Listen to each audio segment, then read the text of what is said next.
महाराज जी, एक दिन एक गाड़ी में जा रहे थे तो माला छूट गई पीछे और हम चले गए कहीं। उस ड्राइवर ने हमारी माला लेके एक वो अपना जाप कर लिया कुछ। तो हमारे मन में थोड़ा संशय हो गया कि ये क्या उचित हुआ कि नहीं। दोस्त दृष्टि सी हो गई उसके ऊपर और अपने इसके ऊपर जरा सा संशय हो गया कि हम इसका क्या समाधान करें और ये सही है कि नहीं। श्री राम।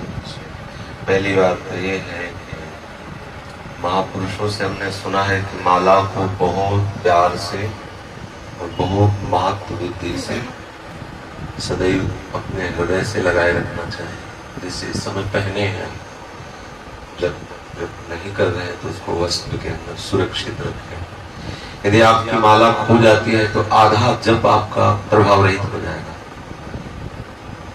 यदि आप किसी की जपी हुई माला से जप करते हैं तो जप सिद्ध नहीं होगा। आपकी जपी हुई माला कोई ले जाता है तो आपका आधा जप निष्प्रभावित हो जाएगा। पूज्यपाद सिमरिया बाबा जी महाराज की वाणी में और भी हमने संतों से सुना है। पहली बात तो आप क्या सावधानी की बता रहे हैं कि आप माला से कितना प्रेम करते हैं। माला छूट गई तो आप किसके ध्यान में थे? जिससे हम इष्ट का नाम स्मरण करते हैं उस माला से कहाँ प्रीति है।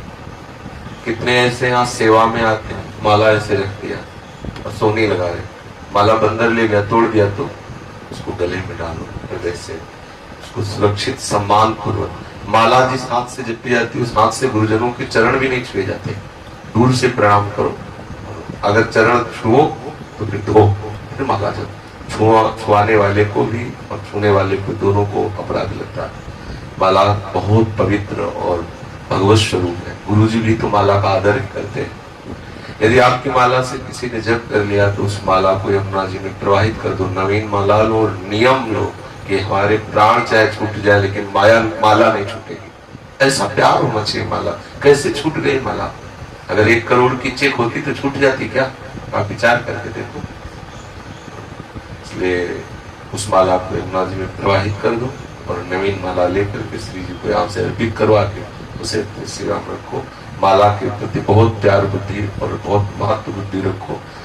महापुरुषों ने कहा है कि एक ही ग्रंथ, एक ही माला आजीवन रहनी चाहिए। जैसे आप श्रीमद चतुरासी जी का जो गुरु प्रदत्त है उसका स्वाध्याय करते हैं तो वही चतुरासी जी पूर्ण जीवन भर रहनी चाहिए। इतनी सुरक्षा से, सम्मान से और आदर बुद्धि से रखो।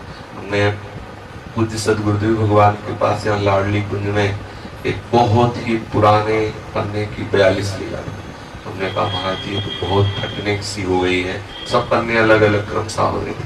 तो ये यमुना जी में प्रबंध नहीं, जब तक शरीर है तब तक अन्य के पढ़ने के लिए नहीं ले आओ, लेकिन जो हमारी वो हमारे ही साथ रहेगी। पहले भी हमने संत महापुरुषों से संन्यास मार्ग में भी सुना है कि जो बड़े बड़े महापुरुष हैं जीवन भर जिस ग्रंथ को स्वीकार, जीवन भर गुरु कृपा से, जैसे श्रीमद् भागवत हमने ब्रह्मचर्य आश्रम में स्वीकार किया था, फिर संन्यास। देखो राधावली, आज भी भागवत हमारे पास है। एक आसन जिस पर बैठ कर जब करे आजीवन उस आसन को, आसन ने नीचे को बदलते रहे लेकिन एक आसन वो बना। एक माला, अगर माला की मनका टूट गई है तो नई डलवा कर, एक दो टूटेगी, नई डलवा कर नई गुहा लीजिए। लेकिन माला का परिवर्तन, बार बार ग्रंथ का, बार बार माला का, बार बार आसन का, बार बार मंत्र का परिवर्तन, इस भगवत प्राप्ति में बाधक। माला का बहुत आदर करें। जो ऐसा भाव हो गया है तो प्रभु से क्षमा मांगे, गुरु से क्षमा मांगे। हमारी असावधानी से हमारी माला खो कैसे जाती है? ये हमें लगता है जब हमारा प्राण है हमारे इष्ट का नाम और इष्ट के नाम का सुमिरन करवाने वाली वो माला है, आप उसको कैसे छोड़ देते? जैसे आप गले में डालो ना, अगर इसको अब जब कर रहे हैं तो ठीक नहीं तो अंदर अपने वस्त्र के अंदर डाल के सुरक्षित ऐसे कर लेते हैं, तो कैसे जाएगी माला? बहुत सावधान, नवीन ला के